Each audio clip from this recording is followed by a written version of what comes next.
Hello, hello, and welcome to the Q Ditch Summit, sponsored by Q and powered by Adobe. My name is Matt Miller. I am the host of the summit, and in this summit, we are talking to all sorts of folks about a wide variety of topics related to teacher wellness, helping us to be our best selves, to stay healthy, to stay well, and to be the best that we can be so we can be the best in the classroom and the best in our everyday lives as possible. And we've had a wide range of guests, some really, really good ones. And I'm super excited to share this one with you today because I think he's got some really good things to help us be at our most well selves, whether we're in the classroom or whether we're in a leadership role or whatever that may be. So we're going to be talking to Roni Habib today. So Roni, thank you so much for spending some time with us today. Can you tell us just a little bit about who you are and what you do?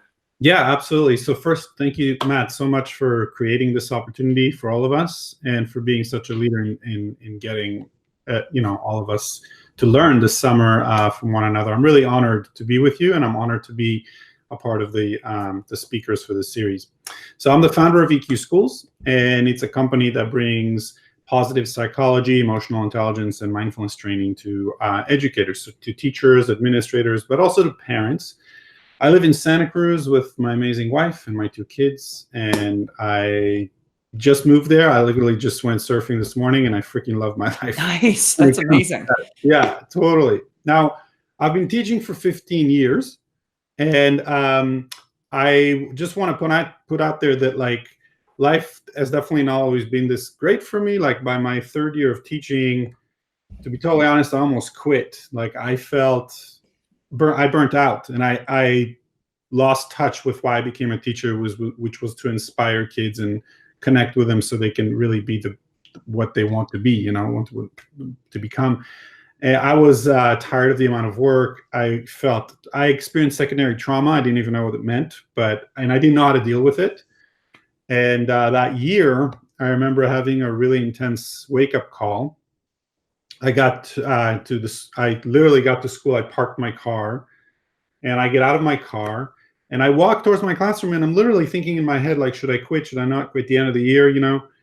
And then the intercom went off, and he told us that we had an emergency staff meeting. So I didn't even get to my class.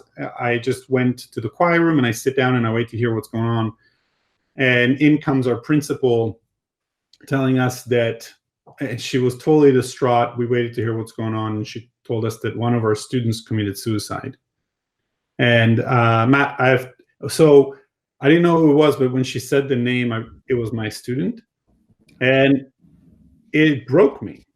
Like I had, and so I had like these 2 minutes of just like being in shock and being totally devastated, but then I had to go teach. So you know how we get into this do mode of just like supporting kids. Yep. We just go, and so like for a full day, I taught, supported kids, with however I could. And at the end of that day, his mother asked me to speak in his funeral. She contacted me and she said, "Hey, my son had a real connection with you."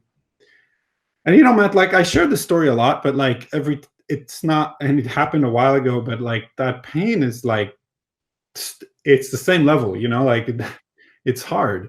It doesn't go away. And I remember going to that church and sitting in the first row and seeing the mother speak about her child, and then seeing the dad speak about his child at the funeral. And then it was my turn to go up and speak. And I remember getting up there, and I said what I said. I don't remember the speech, but it was like a minute or 2.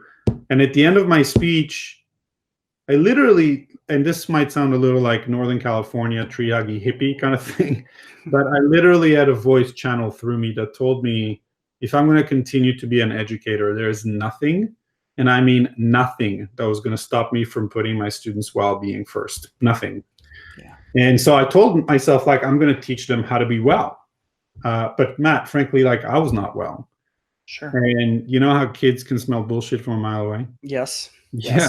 Yes. Like I went to see a therapist, and I started like mindfulness practice, and I used really positive psychology practices that I learned in my, in grad school. And in 3 months, my life really transformed. You know, I was in 3 months, I had more energy. I was more more connected to my purpose. I was more creative. Kids stayed in my classroom even after the bell rang, you know, and then I realized, okay, like, why not, like, if I have these skills as an adult, why are we not teaching these skills to kids? Mm-hmm. And so I created Positive Psychology. It's a class, it's an elective class. I was praying that 25 students will sign up, because without it, it doesn't run. 107 signed up. Wow. Yeah. And that's when I knew that kids want to know how to be well. And so year after year, I've seen hundreds of kids go through this program and behaviorally change. So I realized, why don't I want the impact to be even larger. So because a lot of the things I did in my class were not very complex. And there were really tools that any teacher can integrate seamlessly into the pedagogy K through 12. So then I started training other teachers, and the workshops essentially grew and grew and grew and grew. And in the last 3 years, basically, I've also created conferences and summits. More than 1,000 teachers showed up to them. And I've had a chance to work with like more than 100 districts just in the state of California, and also internationally. I just came back from South Korea, and it was amazing. But what I realized in my journey is this, and this is a really important point. We can give kids hundreds of tools, and I think we should, you know, like, it's good to do that. Hundreds of tools towards their well-being and everything. But frankly, if we don't walk the walk, like if we don't really prioritize wellness for ourselves as leaders in the schools and as teachers in the schools, it's going to ring hollow. Like the kids are going to, like, it's just not going to be as effective. And I got that at a really deep level about a year into the journey of creating EQ schools. And so I decided in my training that I'm not just going to teach teachers how to bring this to kids. We're really going to do like the deep personal development work, not just professional development work, but personal development work that's required if we're going to then give that to the kids. Mm-hmm. So I've done that with teachers and with leaders, and that's how I landed here. That's excellent. Very good. Now, so to kind of piggyback on what you were just talking about there, you said, you know, as teachers, if we don't walk the walk with our own wellness, then the kids smell it a mile away. Yeah. Why do you think that we have such a hard time walking that walk? Because I think, well, there's a few reasons. The first one, in my opinion, is that we just love to give. And it's in our nature, and it's beautiful. Like, there's nothing wrong with that. You know, I think that's a beautiful piece of teachers and of people working in schools, leaders, administrators. With that, our jobs are so consuming and they're so demanding. By the way, not just like, as you know, I mean, you've taught for many years, like the job is consuming physically. I mean, it's a lot of work. It's consuming mentally. And it's really consuming emotionally and psychologically. And so I think it's really easy for us to say, hey, look, this is my job. My job is to support kids. My job is to support the teachers who support kids. And I'm going to give it my all. And that's beautiful. And with that, it's very, very easy for us to just begin to neglect, you know, our own well-being.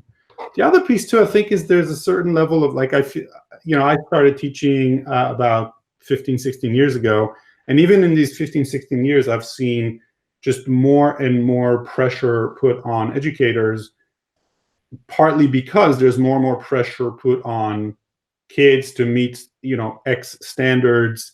And while obviously meeting standards and, you know, ensuring that our kids can read and that can do math and everything is critical, no question. The research shows, and it's really clear, that if we give kids tools to be happier now and in the future, and we give ourselves these tools as well, the learning in the classroom, the academic learning in the classroom deepens, and the academic achievements increase. So it's not, to me at this point, it's not anymore it's not a mutually exclusive thing, right? It's not like it's time to really make wellness the centerpiece, in my opinion. And when we do that, everything else flows beautifully. Yeah. Yeah. I hear what you're saying, because it really does feel like, you know, so often the wellness piece is kind of like an add-on. Right. It's like, Right. this is, I've got to do the standards, and the standards are the core. Those are the big Right. things right here. And then, I've also got to differentiate, and then I've also got to use technology, and I've also got to do this and that and the other thing. And then here's another add-on I'm going to add on to it. And this is the wellness piece. Right. And I might have a couple of minutes at the beginning of class every other day. And it's like, yeah, no, exactly. And and I get it. Like, I totally get it. I mean, I've been there, right? Like I said, I've taught for 15 years. What's interesting though is, to me, is that here's what I found. When I decided to do two things, to put well-being and relationships first, like my well-being and my kids' well-being, as well as like my relationship, like really prioritizing our relationships first. What I found is that I ended up, like, I was afraid of that. I was afraid of doing that because I was afraid of losing instructional minutes. I was also afraid that, I mean, I taught in Palo Alto, and like, I actually used like mindfulness practices in my class, and I actually was afraid that parents will sue me, like thinking I'm initiating their kids into a cult. Like, yeah. I mean, I was afraid of these things. I was afraid of kids, thinking it's lame or whatever. And here's what ended up happening. Like, when I started implementing these strategies in, positive psychology strategies, mindfulness practices, whatever, I actually started getting nice emails from parents. It was crazy. I had this one mom email me telling me, "Hey, Roni, I don't know what you're doing in your class, but keep doing it. My son came home today and told me I need to self-regulate." So that was pretty good. Wow. That's impressive.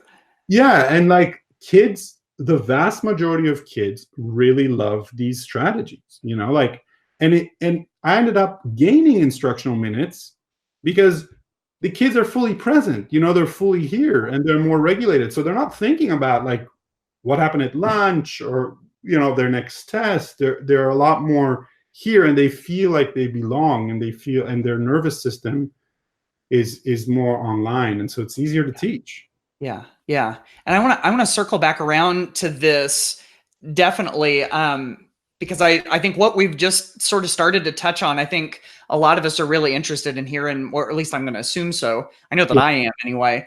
Really interested in hearing more about this, but there's another side of this too that I would love to hear you speak to. And we've, so far to this point, we've talked a little bit about like teachers in the classroom and how this fits in the classroom, and it totally fits in the classroom. But a lot of this stuff is important in leadership roles too. And I'm guessing that in some ways it's very, a lot of the stuff is similar, but I'll bet that leaders probably have some unique challenges when it comes to all of this too. Oh, 100%. It's really amazing how, like, in the beginning of creating EQ Schools, I worked almost primarily only with teachers. But what I realized is, because like my mission is to really change, like, to support schools to be these amazing places where, passions are cultivated, well-being is prioritized, and relationships are optimized. And what I realized is that, like, in order to make schools joyful places, you need three things. You need, number one, the teachers need to have like specific tools they can use in the classrooms. Number two, you need some teachers to take leadership roles. We need teacher leaders, because frankly, change in school only happens if we have these. And then the last really key ingredient is we need to support the leader. We need to support the principal. We need to support even the superintendents. And the more I've gotten a chance to work with them, the more I realized, because I actually was on the leadership team in my school as well, because I was the educational technology coordinator there as well, and I got the sense to see, like, hey, what's the life of a leader like? And what I found is that their jobs not only are intense, just with the sheer amount of things they need to do. I mean, they frankly, like, principals and superintendents, assistant soups, like, they could work 24/7 and still have more work to do. Yeah. But also, it is so vulnerable. They are in such a vulnerable position being leaders of the schools. There's, from people on the outside judging them, people on the inside judging them, and those jobs take severe emotional tolls on people. And so I think that, and I also think that, if the leader can just say, okay, I'm going to take my wellness seriously, and I'm going to take your wellness seriously. Like, I care about you. Like, you're not a number. Like, even if it's a school with 120 teachers, like, I know you, I care about you, and I'm here for you, you know? Yeah. And demonstrates it through a bunch of, like, for example, by using some of the strategies that I teach them, like in staff meetings, right? Like using some of the strategies that I provide, like on a day-to-day basis with their staff and with themselves. When that happens, that's when climate begins to shift. That's when you start, because, here's what's interesting. Climate drives results in schools. Like when schools have healthy climates, you start to see, kids doing better, not just emotionally and psychologically, but also academically. And when you think about that, if climate drives result, what drives climate? And it turns out, this is research by Daniel Goleman, if you're interested, who wrote the book Emotional Intelligence. He found that 50 to 70% of employees' perception of climate can be traced to the actions of one person, the leader. And so everyone, like all the teachers in the school, take their emotional cues from the top. And that's why it's so critical to support those leaders as well. Yeah. Yeah. Because if they're not at their best, or if they're not given the opportunity to thrive, then it's kind of like when they say when the leader sneezes, the whole place catches a cold, right? Right. It's kind of yeah. Oh, this is such good stuff. Awesome. So let's start to kind of peel back this onion little by little here. And I'd love for us to, I see two onions here. I see the classroom onion, and I see the leadership onion. So maybe we can spend a little bit of time on both of those. And maybe we start in the classroom. One of the things I wrote down in my notes that I put a great big star next to it, that you talked about how before you worried about losing instructional minutes by doing, by working on wellness and self-care and mindfulness and those things that really are helping your students. But you said in the end you were gaining instructional minutes because your students were fully present, because they were there and they were ready to go. And I was wondering if you had some specific advice or some specific tips that you could pass along to educators in the classroom to do that very thing. If they like this idea, and they want to start implementing some of it, what can they do? I love that you asked that. Thanks for asking. So I'll give you like three main categories that teachers can kind of delve into in order to bring these things in. So the first category is playing improv games. Actually deciding to take like 2 or 3 minutes in the beginning of the class and delving into an improv game. Really? The reason that's so powerful is because games put us in the present moment right away. And they like mindfulness, the definition of mindfulness is paying attention in the present moment on purpose and non-judgmentally. That's how Jon Kabat-Zinn defines it. And what's funny about this is when we play a game, we right away are here because we're fully immersed in the game, and improv games allow you to be fully immersed with one another. And so it's a wonderful way to have to get kids to begin to laugh together and experience what's called emotional resonance. Emotional resonance is when brains are basically in sync in a positive way. Yeah. What that does is it actually allows people to feel like they belong and they're connected. And some of these games actually even have shown to release oxytocin in the body, which is the hormone that makes you feel connected. And so what I would love to do is actually give the audience give anyone who's listening a link to a bunch of games. Yeah, that'd be great. If you're up for it, we could even play a quick game. Okay. Hey, I'm up for it. Yeah. All right, cool. So let's give the link real quick, just so they have it. So for teachers, I also have a link for administrators and for leaders. But for teachers, the link is bit.ly/class games, and class games is all capitalized. You can also get that if you go to eqschools.com. Yeah. There it is right there. bit.ly/class game. Sometimes it's nice to just see it on the screen there. I love it. This is staying in the moment here. Okay, Yeah. very good. So, and also if you go to eqschools.com and you fill out like our Stay Connected form at the bottom of our homepage, then we can also send that to you. Okay. But all right, so let's play one of those games so you can kind of get the feel for it. We're not going to play the whole thing, but like we'll start and you can kind of get the sense. So one of our games is called 1, 2, 3, and it's a really easy game to understand, but it's a little bit harder to do, you know. And like so you and I are going to play it right now, Matt, and the first thing we have to establish is that we're a team, and like if one of us messes up, like we're both going to take kind of ownership for it because we're a team, you know, and we're supporting one another. And if we do mess up, we're going to celebrate our failure like crazy, okay? And the way we're going to celebrate our failure is let's say we mess up, we're just going to go woohoo, you know, like we messed up with our hands up and everything, okay? So okay, so the way the game works is I'm going to say 1, you're going to say 2, and I'm going to say 3. Then you're going to say 1, I'm going to say 2, and you're going to say 3, and so on and so forth. And we'll go faster and faster until one of us messes up, and then we'll go, woohoo. Cool? All right, sounds good. I don't know. We're going to turn I'm going to let the camera switch automatically, or who knows how this is going to turn out. So hopefully this will be, a good experience for everybody. Cool. So I'm going to start with 1, 2, 3, 1, 2, 3, 1, 2, 3, 1, 2, 3, 1, 2, 3, 1, 2, 3, 1, 2, 3, 1, 2, 2. All right. Oh. Ah! It was me. So then, like, you could complicate it a little bit more, and you can say, all right, well, hey, you know, this might have been easy. Instead of just saying 1 now, like in the next variation, we're going to clap on 1, we're going to say 2, and we're going to say 3. Oh my goodness. Okay. Let's just try this one just for fun, because if we mess up, whatever, we go woohoo and we move on. Sure. Cool. So I'll start. That's all right.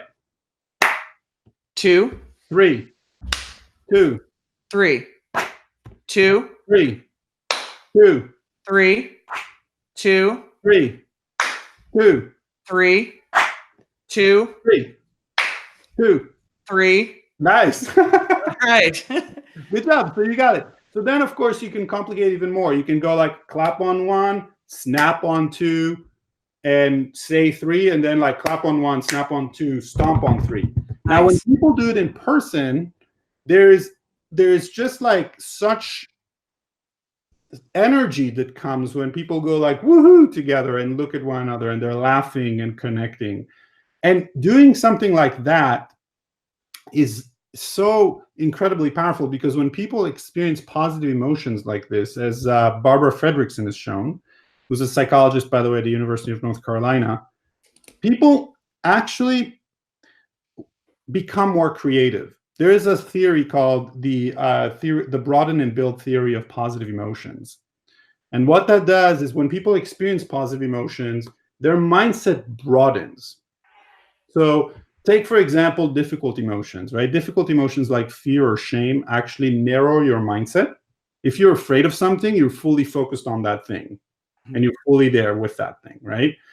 And you can get into a vicious cycle, right, of looking at that and getting back and, you know, narrowing your mindset even more. Positive emotions have this ability of broadening our mindset, and it turns out that when people experience that, they actually not only become more creative at problem solving, they want to learn more things. They are more collaborative. They're more welcoming of other people's opinion. And when you do it consistently over time, when you practice these, when you play games like that or practice positive psychology strategies, which I can share about later, you actually also become healthier, and like over time. And so again, when brains are primed towards optimism and positivity, you get all these additional benefits that come with it. And then look, it's way easier. I want you to think about this. Think about the fact that those 2 kids who just played 1, 2, 3, you could have them play this game and then put them on a project to work together. Their synergy is most likely going to be way better working on that project than if they did not play the game at all.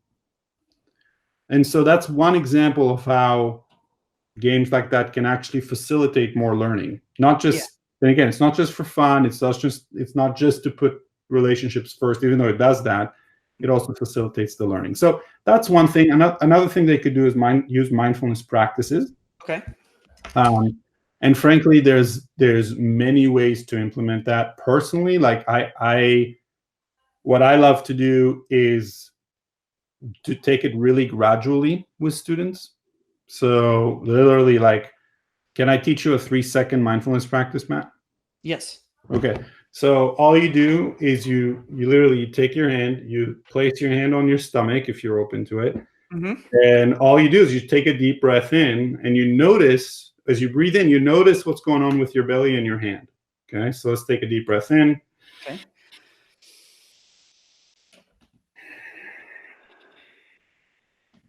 Now, believe it or not, doing that even just once a day makes a massive difference, because what this does, it reminds you, number one, I have a body.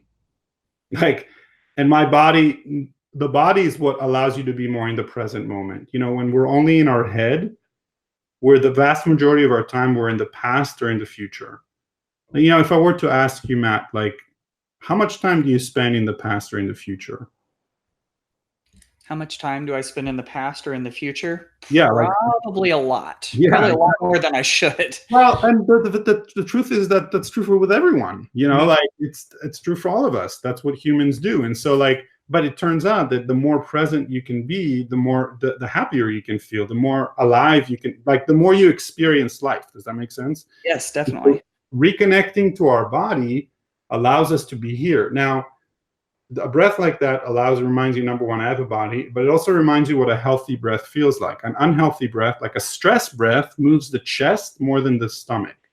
And so that allows you, okay, like, this is, now again, this is 3 seconds, right? But like with my students, I do that, and then we do 3 of these breaths. Then I introduce rhythmic breathing, which is counting to, so you breathe into the count of 4, you hold for 4, and you breathe out to the count of 8.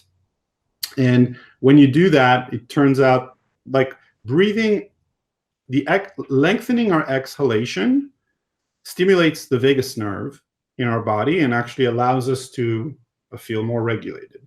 And so taking even 3 or 4 of these breaths makes a difference. And if teachers want even more of these, like, we have a teacher guide that, like, literally, I think we called it we called it the 21 days of wellness and emotional intelligence in the classroom. And because it takes 21 days to establish a habit, and literally, like, for every day there is another mindfulness practice, right, kids can do. And it can be either mindfulness strategies, like, to connect us to our body, or to notice our thoughts and be more present. Or it could be about heartfulness or self-compassion. And if we had more time, I would go into it. But but we can go check out the guide, and we can still get a lot of that. Yeah.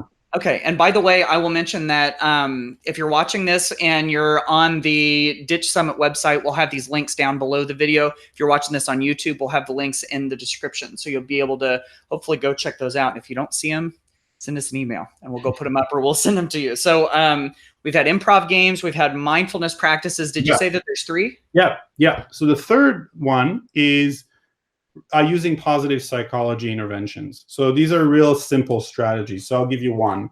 I mean, there's many, right? But I'll give you one of them. So the first that I really like is really asking our kids simply, like, hey, what is it that you're grateful today to have in your life? Like, what is it, or who are you grateful for having in your life?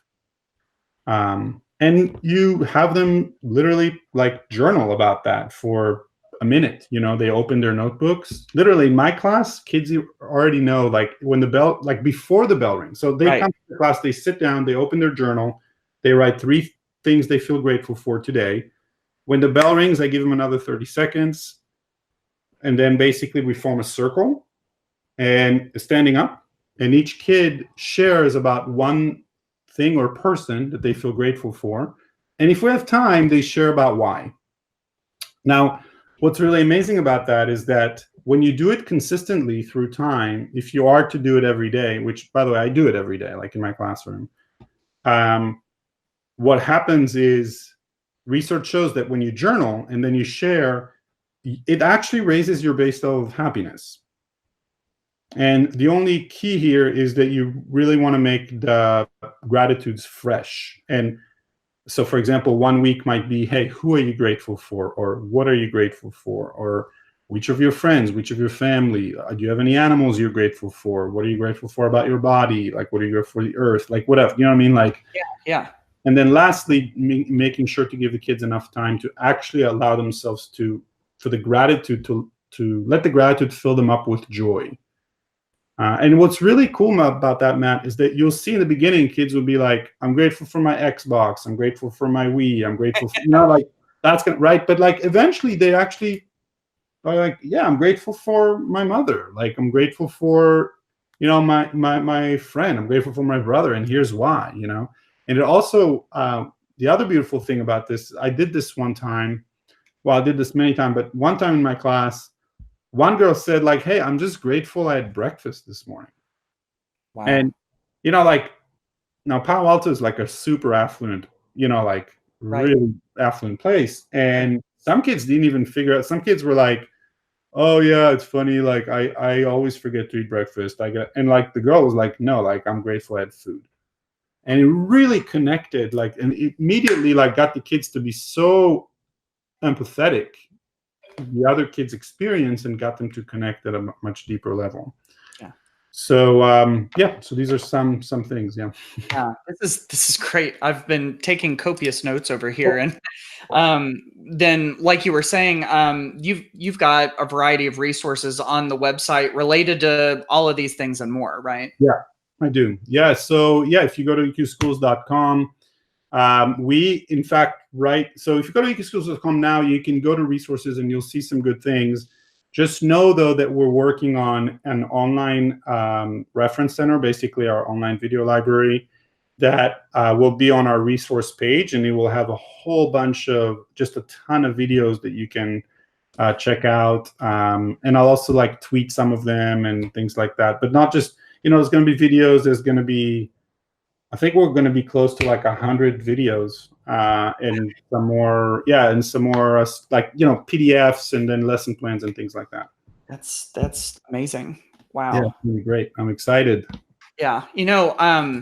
I keep seeing more and more people writing about and referencing research toward the fact that if we are happier people, we're more productive people. Yeah. And it's just amazing how doesn't it feel like for so many years in schools, when it comes to teachers working with students and when it comes with leaders working with, educators, in both of those arenas, doesn't it feel like that's just kind of gotten pushed to the side as fluffy stuff that doesn't matter? 100%. And we're starting to see more and more of this research that comes back and says, this is what works. Exactly. Isn't it? It's exciting, isn't it? What's amazing about it is not only that this is what works, but it's ultimately actually what people want the most. I'm so glad that you said that happiness kind of gets shoved aside, because it's exactly how I start most of my keynotes and most of my presentations when I work with either with leaders or with teachers or parents even. I have people slow down for a moment and I have them close their eyes and visualize a child that they really love, the face of a child that they love. Right. So like, and I tell them like, really like, picture them smiling at you in details and everything. And after they do that for like 30 seconds, I ask them a really simple question. I simply say, hey, like, what do you want the most for this child? What do you want the most for them in their life? One word, like, see what word came first to you. Mm-hmm. Now, Matt, I've done this in many, many different countries, India, Kazakhstan, England, like South Korea, the US, doesn't matter. I've done it with more than, tens of thousands of people at this point. Almost, I'm telling you, like 85 to 95% of people say either happiness, contentment, joy, like essentially something like that, right? Mm-hmm. And so it's so amazing to me that the vast majority of people, vast majority of adults, what they care the most about is for their kids to be well, to be happy. Mm-hmm. And yet, like you said, when it comes to school, happiness gets shoved aside. And yet that's where kids spend the vast majority of their time. And so what's amazing, again, is that, like I said earlier, you give them the skills to be well. Not only are they going to be well, the academic achievements will increase, but then also let's look at our situation for us, right? It's so easy to put our well-being aside. Yes. We want to give.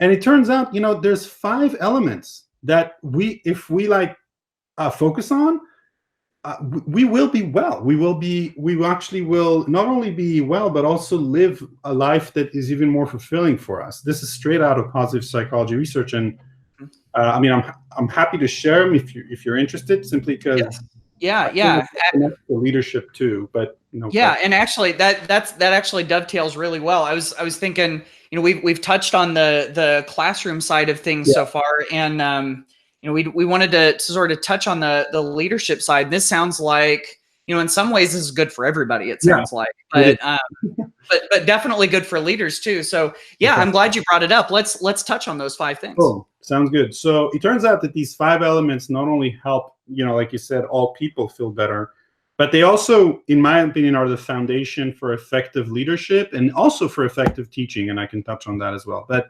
basically, Martin Seligman, you could consider him the father of positive psychology if you want.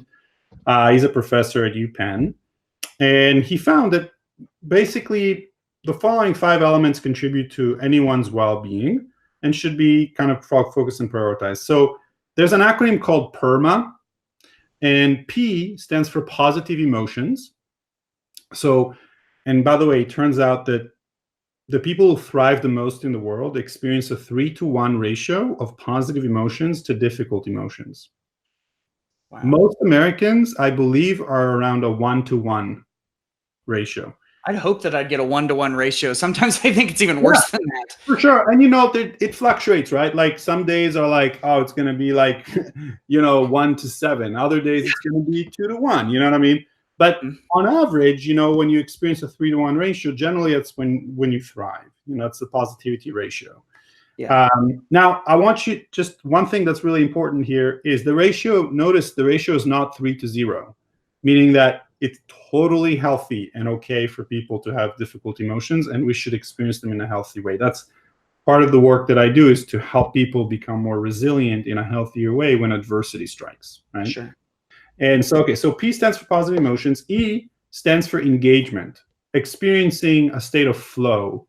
So, for example, have you ever had the experience of doing something and you did it for like 5 hours, but you didn't notice the time pass at all? You're like, right? You're like totally absorbed in it. Like that's usually, we feel really well when we're there. So PERMA. So R stands for relationships. So having supportive relationships in our lives and having a really healthy relationship with ourselves. M stands for meaning. And that can be spiritual, but it could also be it could be like giving to other people. It could be just being really connected to your purpose of why you're here on earth doing what you're doing. And then A stands for accomplishments, but of intrinsic goals, things that we really care about. So not things that are put on us. Yeah. And the most important variable out of the 5 by far is relationships. So just the importance of, so as a leader, the importance of putting relationships first over results, even though I totally get results are really important and leaders are measured by results, teachers are as well. But when we decide to put relationships first in an authentic way, in an effective way, typically results follow as well. Now, to me, I'm just gonna, if it's okay with you, Matt. Yes. I can relate that to leadership and the importance of leadership, because frankly, if you think about effective leadership, it turns out that when you look at P, the positive emotions, and remember that ratio I was talking about, the 3-to-1, it turns out that teams that thrive have a 5-to-1 ratio of positive interactions to difficult interactions. And so leaders who say, okay, I know we have work to do, but I'm going to ensure that first our team, that the people in our team care about one another, not only on a professional level, but a personal level, and that we're actually going to engage in things that allow us to experience emotional resonance, meaning positive emotions together. those are the teams that thrive the most. Okay. Can I ask you a quick question about that? Totally. Yeah. So if we're working in teams and we want to have the 5-to-1 ratio, where the 5 is the positive emotions, and we know that there are going to be some negative ones, if that's ideal and if that's what's going to help the teams to thrive, what I'm hearing you say is not necessarily that bad things aren't going to happen. And we know that sometimes when we put certain groups of people together, it can be kind of like a powder keg. It's hard to get things to go. But if we're able to try our best to set the circumstances up so that there will be more positive emotions, more positive interactions, that's our best opportunity to help that team thrive. Yeah, it's definitely a piece of it for sure. Okay. Now, the other piece about this is that what's beautiful about it is that when you take the time, and by the way, positive emotions is not just laughter. I mean, certainly laughter is a piece of it, but another piece of it is, like, for example, being really heard. Like having actually, like, slowing down enough, like having, so if we're in a team together, Matt, like, and I really slow down enough to totally get your world. Like, let's say you're struggling with something and I'm here to support you, and I really, really get your world, not just like pay lip service to it. That feels really good on your end. So, like, those types of feelings as well. Now, and positive emotions as well. Now, one thing I want to say about this is that just like the 3-to-1 ratio I mentioned before, this is a 5-to-1 ratio, meaning that it is actually very healthy to experience conflict.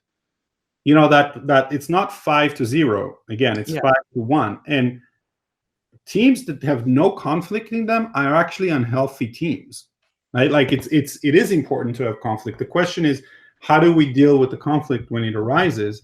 And the more you prioritize relationships, the more you emphasize experiencing positive emotions through laughter and play, but then also through really being present and mindful with one another and absorbed in each other's reality, the more the team will be psychologically safe with one another and are actually going to be willing to have conflict when it's needed. Does that answer your question? Yes, it does. Thank you. For sure. And I think that so if we look at PERMA, the leaders who are absorbed in what they're doing, who are fully engaged and actually themselves look to be in flow, are leaders who are most inspiring to others, and leaders. And especially, I know for myself, I've had the experience of having principals really slow down and be really mindful and engaged with me. And I also had the opposite. And it's like, you can feel it. I mean, you can tell, and it changes you, as a professional. We talked about the importance of putting relationships first. And then I'll tell you, leaders who are, so M is meaning, right? Leaders who are connected to why they do what they're doing. Really connected, like on a daily basis. And Matt, I'm not talking about the district mission statement. I'm not talking about the school missions. I'm talking about, like, why are you doing, like, why are you here? You've decided to be a leader, a principal, an administrator, and you have to deal with a lot of stuff that's thrown at you on a daily basis. But there's a reason you're here. And don't just tell me that it's for the kids. Of course it's for the kids. We know that of course, that's our North Star. Like, you wouldn't be an educator if you wouldn't be for the kids, But what specifically about it, are you here for the kids for? Yeah. And I'll tell you, like, when you're fully connected to like, my why is, I believe that every person in the world deserves to have the skills to become happier, and deserves to have the skills, deserve to believe in themselves enough so they can live the life of their dream. And I also believe that schools are meant to be joyful places where relationships are prioritized, where passions are cultivated, where vulnerability is celebrated. And I live from that why every day, like every single day. And when leaders are fully connected to their why, they have a sense of steadfastness about them that people just want to follow. And finally, like, accomplishment of intrinsic goals, things that, like, so many leaders spend a lot of time trying to be realistic, to not freak their people out, But the truth is that people want leaders who are not only realistic, but also idealistic. And a lot of times people kind of put those two against one another. Like if you're, you're either idealistic or you're realistic. But the truth is that we need to be connected to our meaning, and we need to be connected to things that give us something to live for on a daily basis. That's actually ideal. Being idealistic is being realistic in the very true sense of the word. And so, and frankly, people want to be led by things that they find meaningful, things that they find that they really care about. And so, to me, as a leader, if you take PERMA seriously, and if you take your well-being seriously and practice these things, these 5 elements, and really look at them and cultivate them, that's not only going to make you a happier person, it's also going to make you a much more effective leader. And so, yeah. Yeah. This is really, really good stuff. Awesome. My mind's still sort of spinning here, trying to process all this. Yeah, I get it. I'm throwing a lot at you. And no, it's great. It's really good. Okay, so we've got, let's see. So we've got PERMA, we've got our positive emotions, we've got engagement, we've got relationships, we've got meaning, and we've got accomplishments, like our intrinsic goals. And you talked about how this applies for effective leadership. That's kind of where we've been here for the last several minutes. But you also mentioned that this could also be tied in somewhat to instruction or to the classroom, right? Yeah, for sure. Yeah. You want to touch on that just a little bit? Yeah. So I'll give you an example. Like, let's take I can go through each one of them, but let's just go with relationships, for example. Yeah. Let's just do that. So I used to, when I was okay, this is kind of a vulnerable share, but I'm going to go for it. So when I was a second-year teacher, my first year at Gunn High School in Palo Alto, I taught in Boston before, but my first year, I taught AP Economics at Gunn, and I gave my kids a test, right, in the beginning of the year, and they took it, and I graded it, and about 80% of the kids did really, really well, and 20% of them did not, right, and not even close. And I was thinking to myself, like, well, like if 80% of them are doing really well, like I'm an amazing teacher, like, right? Yeah, look at me, like I'm so good, you know. Like, man, I should really maybe I should start coaching other teachers or be a principal. right, exactly. I can be a teacher, you know what I mean? Yeah. Okay, and so then I gave another test, right? And I graded it. The same story, like 80% of the kids who did well in the first test did well on the second test, and the 20% who didn't do well struggled again. So then I was like, okay, let me look at how are these kids? I started to get interested. I was like, how are these kids doing in their other classes? Like the kids who did really well in these tests, the 80%, how are they doing in the other classes? And sure enough, you look at the other classes, they're acing every class. And the 20% are struggling in every class. Right. And so then I realized, like, all right, I'm failing, like literally, like you could put anyone next to, like, you could put a robot in front of the 80%, and they're going to do well. You know what I mean? Like, so I realized at that moment that I had to shift something, and I started interviewing the 20%. And what I realized is that there were really, really smart kids. Like they were wise kids. Some of them missed a little bit of, some of them didn't have some basic, academic skills that necessary, but that's fine. These are things that they can work on, and I could help them with. But the biggest thing was that they simply just felt like they didn't belong. They felt like the school, like they felt marginalized. They were like, I don't belong here. This is not my place. I'm just coming here because I have to. And when I said, okay, I'm gonna put relationships first, to the point that, like, I'm actually making the choice to spend less than 75 minutes on the law of diminishing marginal utility, Right. And I'm going to spend, instead of spending 75 minutes on it, I'm going to spend 65 minutes on it. And I'm going to take 10 minutes to just totally just infuse relationships in the classroom through improv games, through connection rituals, positive psychology interventions, and mindfulness practices. And when I did that, it was amazing, Matt. Like these kids finally started to feel like, I mean, I have quotes, because I had my kids' journals and stuff. They finally started to feel like, hey, I feel like people are seeing me. Like I'm seen, and I'm not a number, and I Yeah. belong here. Now, did they ace my class? No, but they did a lot better, Right. significantly better. Yeah. And And they felt like they belonged, right? yeah, Which, I mean, is just as important in a lot of ways as performing well in the class. yeah, exactly. And these kids are doing incredibly well now outside of school, right? So Yeah. like, to me, that's the essence of teaching. Like why do we do what we do? Like that's the bottom line of it. Yeah. Uh, I got to tell you, this reminds me so much of a story my wife tells. This yeah, happened to her this school year. She was teaching high school social studies, yeah, and she had this one student who she had heard. You hear about students, and you hear about what other teachers think about them, and she thought with him coming in, she's going, "Oh man, this is going to be rough." mm, Something about the way that she taught and the way that she interacted, yeah. this kid sat like close to the front of the room, and it was just like Wow, focus, like that's total awesome. focus. He would ask her questions. I mean, part Wow. of it probably had to do with the fact that he was really interested. It was social studies, and it just Yeah, sort of clicked. It was like it was in his soul, sort of. yeah, But there was something about the way that she related back to him, I yeah, think, yeah, that probably I didn't really have words to describe it, but yeah. after hearing you talk, I think in some way she made him feel like he belonged in a school classroom, Yes, exactly. because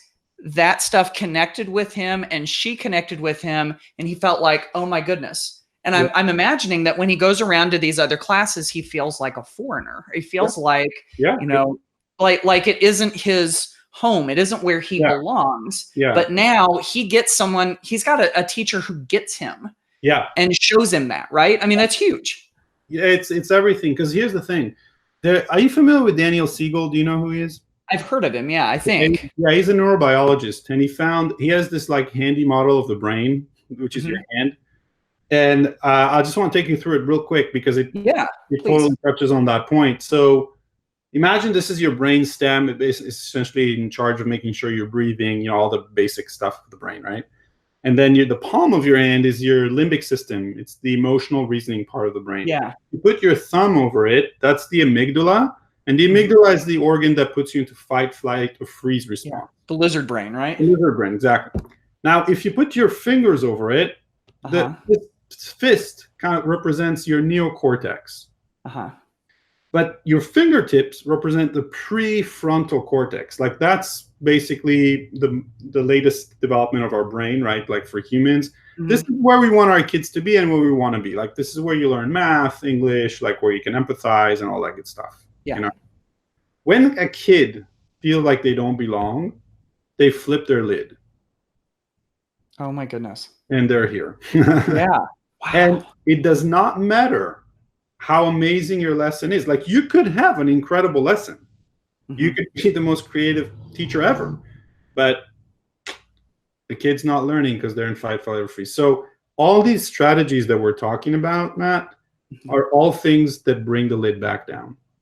Yeah. Because I really believe that, like, as educators, we first need to notice as much as we can, like, hey, where is the kid right now? Like, is the lid up? And if it is up, let's do whatever we need in order to bring it back down so now the kid can learn. Yeah. I just think it's a part of what we do. That's unbelievable. I got I got to tell you, this has been the most fantastic interview. Awesome. Yeah. I mean, I've got to tell you, whenever I do one of these, I always take paper notes. I've got a Rocket book here, and Yeah. I've been taking like copious notes about everything that you've been talking. See, I even drew a picture of the hand. It's really ugly, but it's there. So, I I mean, love it, man. this has been Good such stuff. good stuff. And I Oh, can see but- this, like you were saying, from a leadership perspective. You can Yeah. clearly see it from a classroom perspective. Yeah.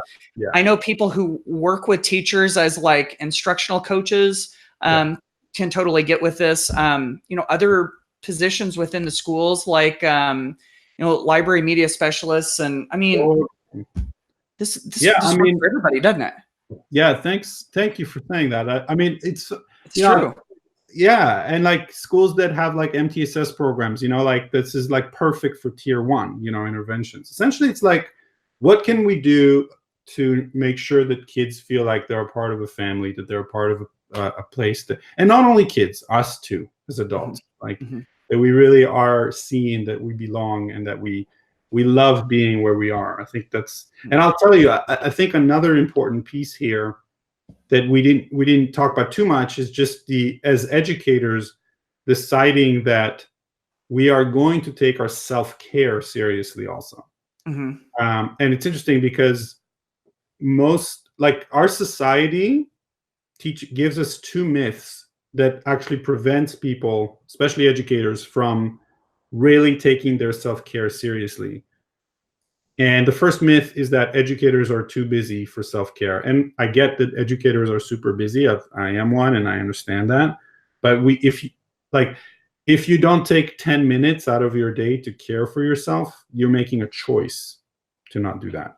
Yeah. And then the second myth is that our society tells us that doing something selfish, like self-care, is immoral. It equates selfish with immoral. And frankly, like, that causes a lot of pain and suffering.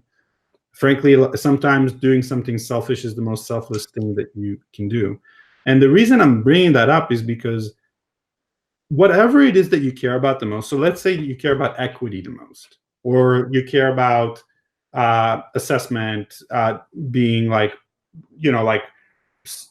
better assessment, or you care about whatever, that all kids read, whatever it is that you care about the most. It's not going to happen if you are not well. Like, if you are struggling and if you don't take care of your self-care seriously, these initiatives, whatever it is you do, are most likely not going to happen. Or if they do happen, but they happen at your expense and you burn out, that's not a success either. So just wanted to put that out there. And then we can talk about resilience too, but I don't know how much time we have. If we need to stop, we can stop. That's probably. It's been fun for me.